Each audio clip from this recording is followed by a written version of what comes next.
The second one, let another take his office. This is Psalm 109, verse 8. Okay?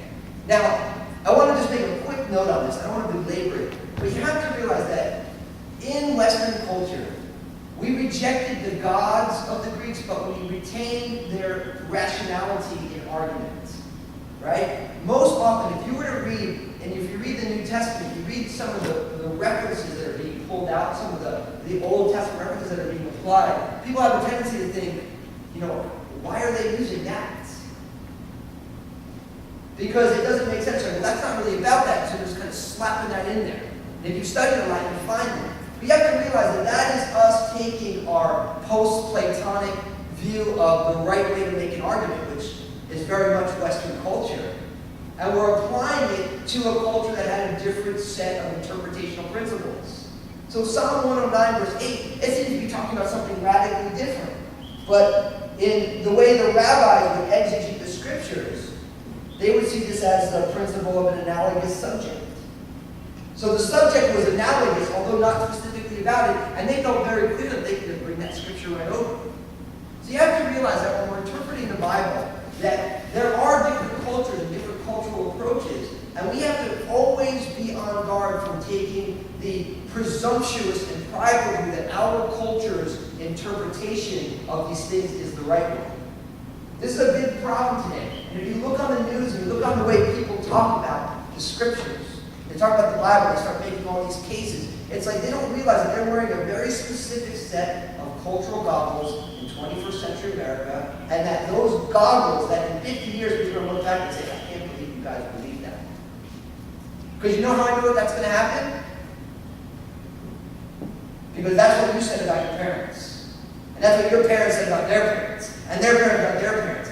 Culture is constantly moving. So we see the world through very specific lenses. And those lenses are not always right, although they seem to be right at the moment. So we have to be careful with that. Because a lot of times when people start saying, oh, the Bible this, it's like, listen, you're viewing it through 21st century American lenses. And guess what? Those lenses are going to be out of focus in a while. And they were out of focus 25, 30, or 50 years ago. So what we always need to do is take ourselves out of our current context and view the scriptures in the context in which they existed. The best way to understand the Bible is not how can I bridge it to today, but what was the meaning of this text to its original audience? What did they hear it as? What was the original author trying to convey to the original hearers?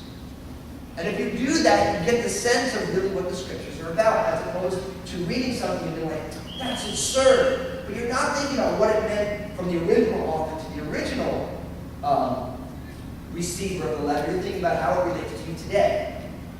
It's a big problem. It makes people miss the point. So Psalm 109, verse 8, this let another take his office, could very easily be misconstrued.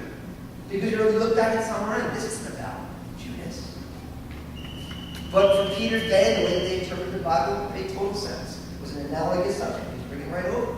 So what he's saying, in effect here, is he's saying, look, he's saying, Judas was one of us, and there was 12. Jesus chose 12. Judas is gone, so now there's only 11 of us. So now we need to find somebody else. Now, why is that important to the early church? Well, because Jesus, when he chose 12, that was an important number. Why was 12 disciples chosen and not 5? Because of the 12 tribes of Israel. See, Jesus, by choosing 12, is saying, in effect, I am pulling out of the covenant community, the children of Israel. I'm pulling out a new Israel.